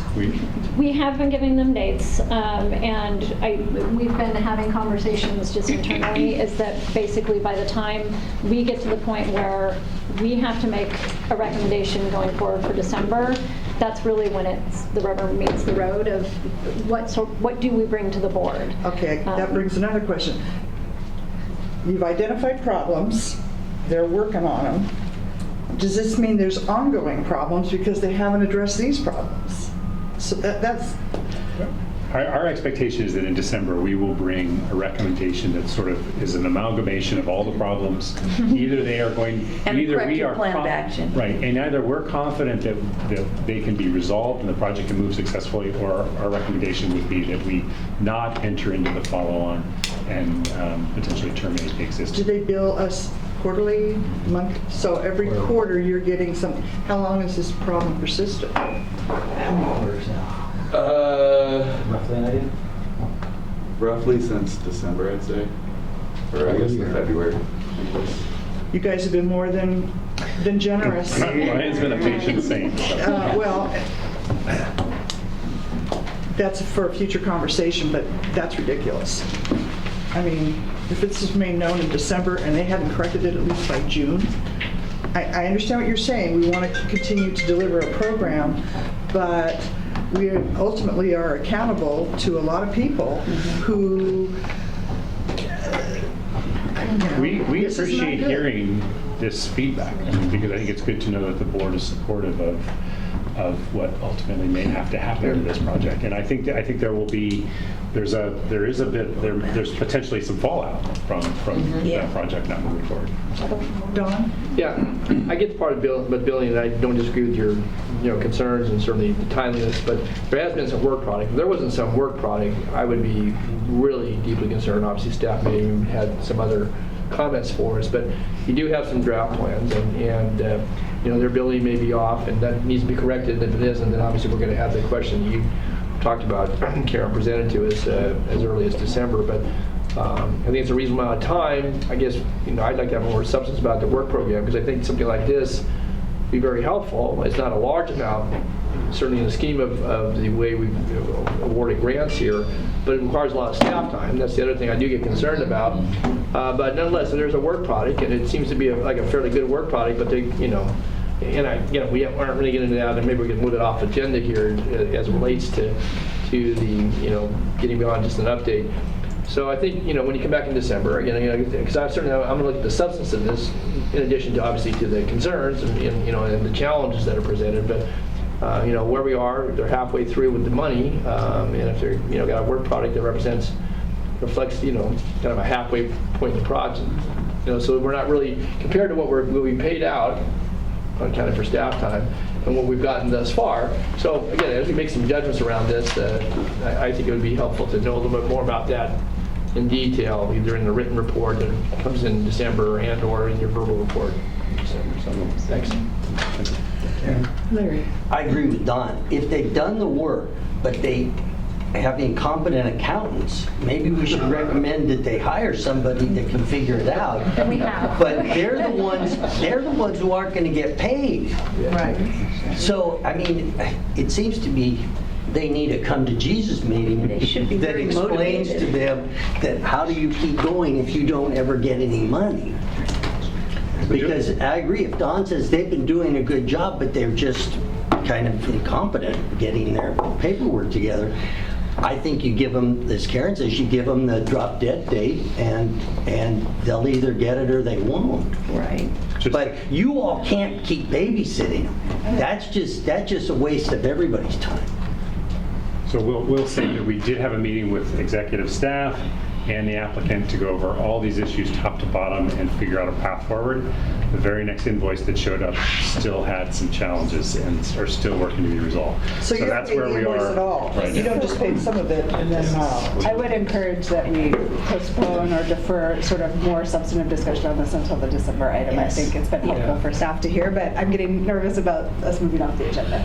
I understand, but we're getting direction, Larry. I have another question.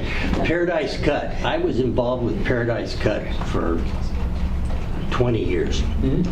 I serve on the California Farmland Trust. We have an ag easement there, and the flood control stuff is going to interfere with some of, because they're going to expand that cut, and they're going to eat into the farmland that we have an easement on. Now, we're working to resolve that because there are also conservation easements that are all kind of piled up in that whole area there.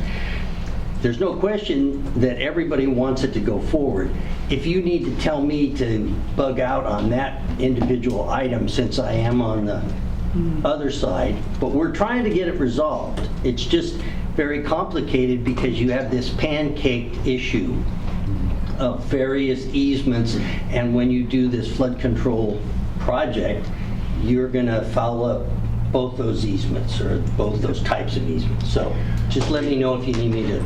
We appreciate that. We ran into this issue in a very big way with an easement that we actually tried to fund for one of the first parcels within that floodway, and ran into the same issue, and it's very complex. Well, what we want to do is we just want to say, well, if you're going to take X number of acres out of farming, then go put it on something else. Right. And then we step out and we're happy to let anything and everything go forward. And our role to date has really been providing the funding to help go through the planning process to address the myriad of issues that would have to be resolved to be able to realize this flood bypass. So that's our.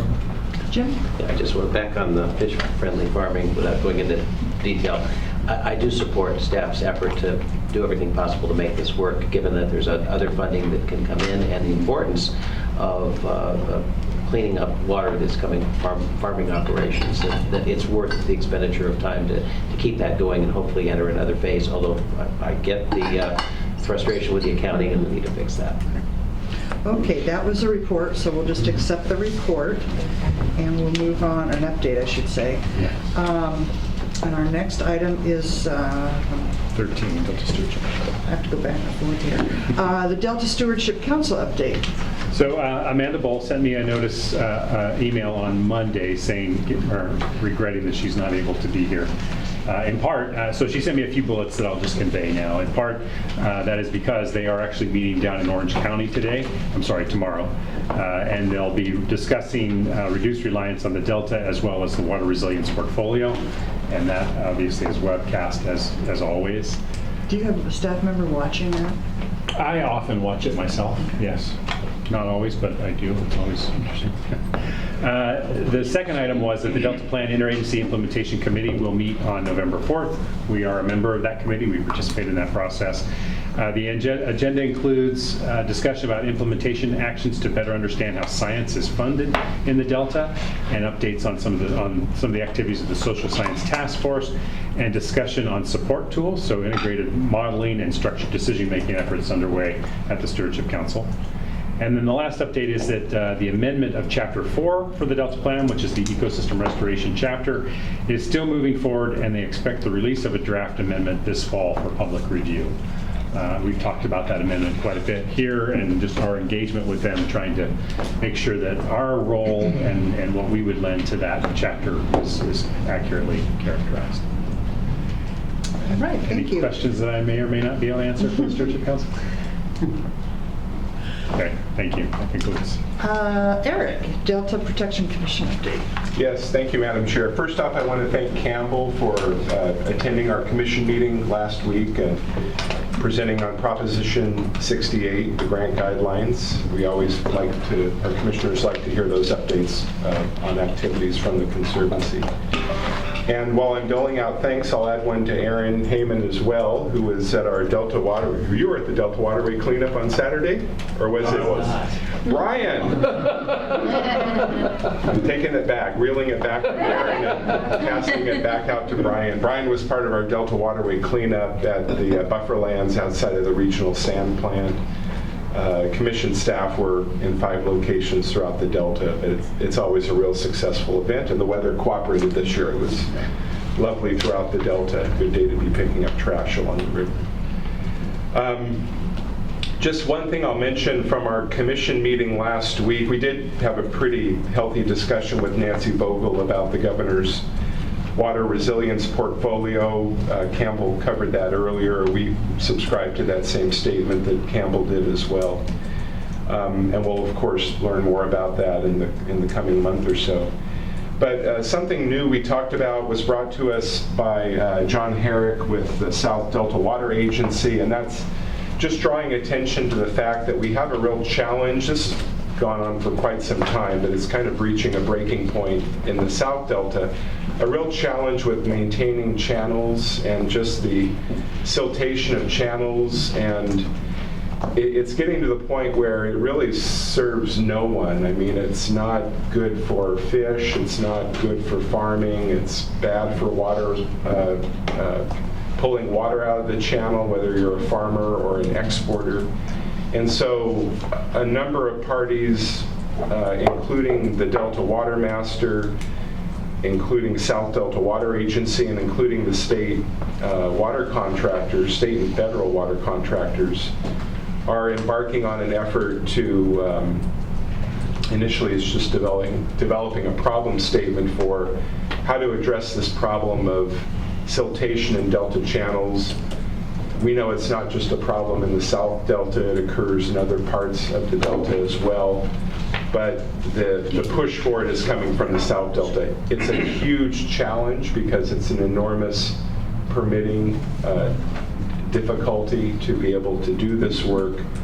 But the hope is that by bringing a number of entities together, it will raise this in prominence and hopefully create a clearer path for getting around those permitting hurdles to be able to do some much needed dredging maintenance in Delta channels.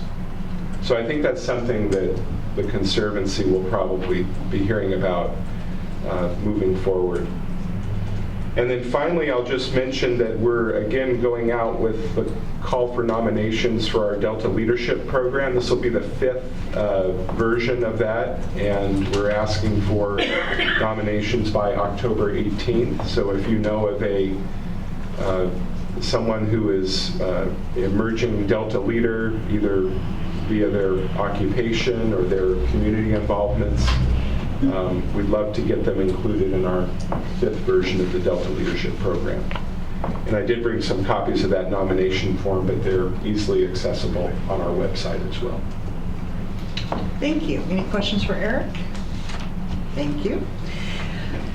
Report on the California Delta Conveyance. Are you Mr. Farley today? Well, Greg's not here, so at the end of the table is Carrie Buckman. Carrie is the Deputy Director for Delta Conveyance at DWR. The Assistant Deputy Director. You just got a really good promotion. We promoted you. So welcome, and appreciate you being here to provide an update. Is this the same as the Delta Conveyance Authority? No. So I work for DWR, so this is the Delta Conveyance Office of the State Water Project. So I am the Environmental Program Manager, so my job is to run all of the environmental permitting and approval efforts that need to be completed in order to implement a Delta Conveyance project. So But isn't the DCA under DWR? So DCA is related. So DCA was formed by the water agencies that may participate in the Delta Conveyance effort, and that is their board. So they are providing engineering support on the project. So they're working on trying to design potential conveyance alternatives, and really focusing on trying to reduce the impacts to Delta communities. And so that is one of the things I wanted to talk about today. The big update, I think, on Delta conveyance is that the DCA is working to form a stakeholder engagement committee. The DCA board approved the formation of a committee last week. Applications are now open and are due on October 4th. They are available on the DCA's website. The committee will have 16 members representing different interest groups within the Delta and up to 5 ex officio members with state and federal agencies. And the idea of the committee is to help reduce community impacts and incorporate the concept of Delta as a place within the potential alternatives to be considered for Delta conveyance. And so in the spirit of transparency and collaboration, the engagement committee will provide an important forum for the exchange of information and ideas, but it does not replace the formal process that we will be going through to involve the public under the California Environmental Quality Act. DWR is the lead agency under CEQA, and we will be conducting additional public outreach efforts that are required under CEQA and will feed directly into that process. We also are continuing to update our DWR Delta Conveyance website. There have been a number of communications about the DCA stakeholder engagement, and also an email correspondence from Secretary Crowfoot to Delta stakeholders outlining the importance of stakeholder engagement in the planning process. So that's all available on our website. We're starting to build that back up as we restart the Delta conveyance planning efforts. And looking forward, we are getting started on the environmental review process. As I mentioned, DWR is the lead agency for that process, and we are planning to start the process with a notice of preparation later this year. And that will kick off the evaluation of a range of alternatives, including a no project alternative. And it is important to note that DWR and not the DCA will be making decisions about the range of alternatives to include in that document. DCA is providing engineering support and input, but they are not the decision maker on that issue. So I hope that clarified some of the DCA DWR questions. Okay. Don? Yeah, just a quick question, Carrie. I know that letters went out from DWR from last week to a whole host of folks, and I certainly it got shared at the roundtable on Monday, maybe informally, but those letters went to different entities in respective counties talking about additional soil borings, aerial exploration. I forget exactly, I didn't bring a copy of the letter. Again, it may be consistent with what you just described generally, but I think, the idea that along with obviously preparing an NOP, that now the issue of borings and drilling in counties has been an issue. It's certainly, in the court, come back again next month. But I guess I'm just curious because I think, one of the concerns, and it was addressed in some of the commentary at the table on Monday, and again, Secretary Crowfoot was, again, as most people around this table are aware, was willing to come together with Delta Counties Coalition and then a whole host of invited folks, and there was about 50 to 60 folks in attendance.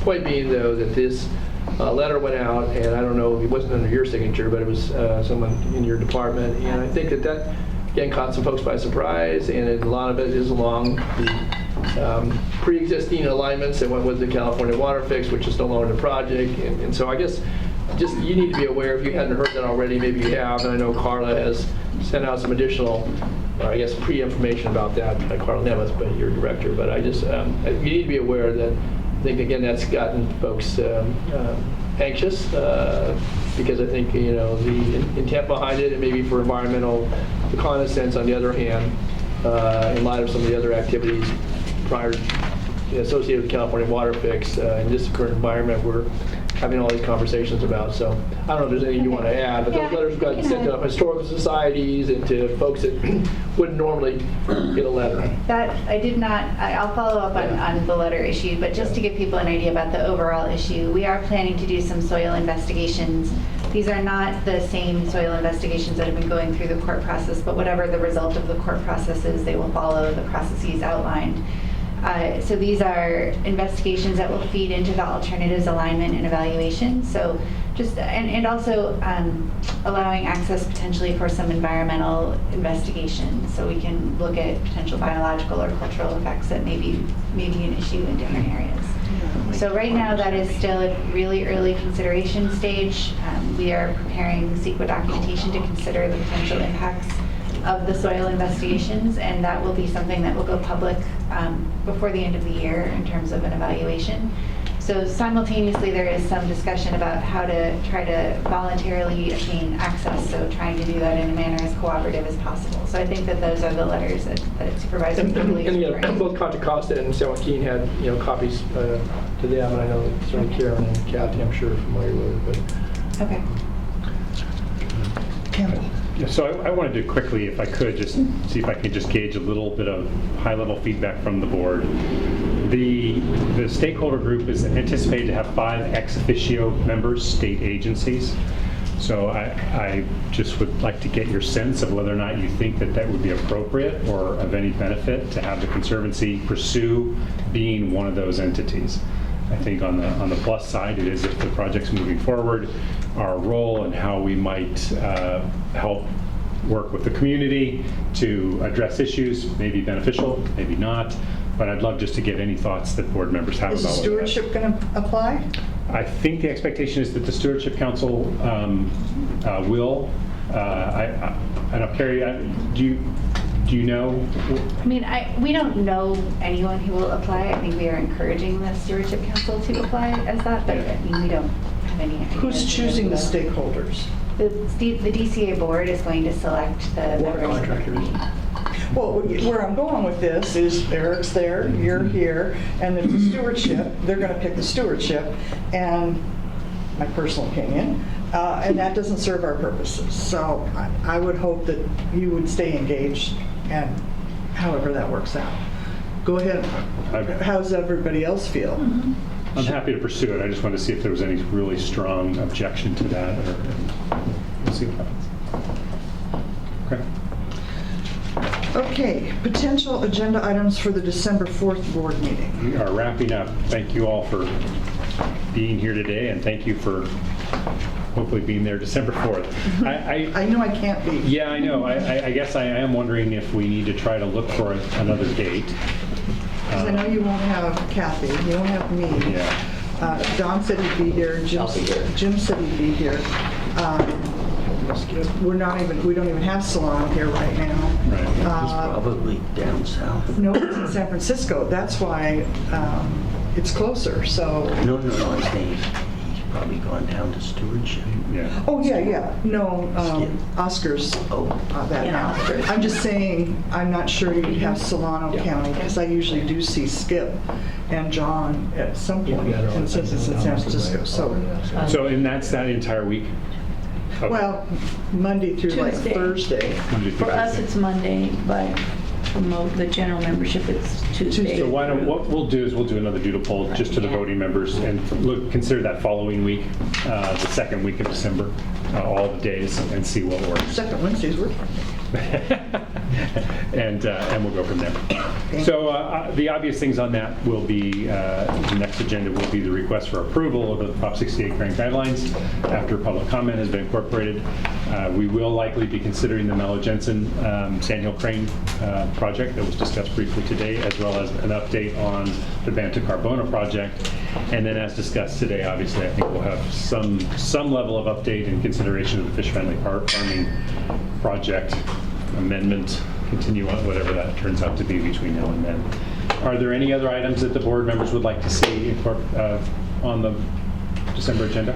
So Campbell, you said you're going to send out a doodle poll for the following week for either the member or their appointee? Yes, that would be I think that's, because we had to get to that week. To do anything. Yes, yeah.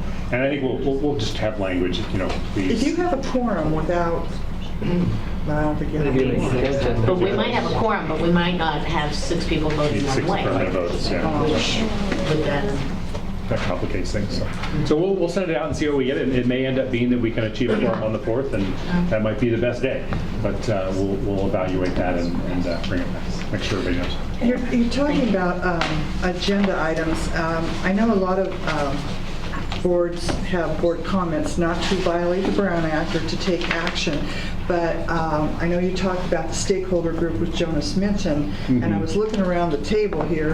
The supervisors were at the meeting on Monday with the secretary, but our governor's appointees and other staff may not have an update on what happened. And so we need to have some, I'll leave it to the staff to develop, if that's just part of your report in the future. We probably won't meet before our December meeting, but there were some very important conversations and directions given, and I know Jim wasn't able to be there. So there's a lot of people around this table who don't know what went on, and I think that's going to be an important thing, because as we receive, that's why I asked, and I'm sorry if others already knew the difference between the DCA and the people working at that, but that came up, and what's going to be happening. And I think this group, and you're busy, I don't know if you even have a chance to come back and tell your staff. I was going to do it Monday, but... So anyway, we've got to find a mechanism or vehicle to do that. And if that's just a memo that you send out after one of those meetings, because it's fresh in your mind, I'm thinking Karen Michoff's brain here, if that's okay, just to, an update on what happened, because I think our members and those who pay attention to this are going to want to know. You're even welcome to attend if you want. So for those that may not be aware, the Secretary convened the first Secretary's Delta Roundtable Forum on Monday.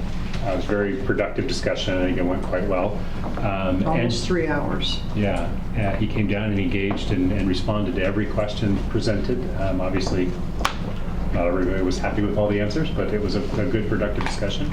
So I do think that maybe in December, we absolutely need to have the water resilient portfolio draft will likely be out. I think we can summarize that and provide information in the future. I mean, we can summarize what happened at the first roundtable, and obviously I think we need to work in that process into our standard updates, and we're happy to do that.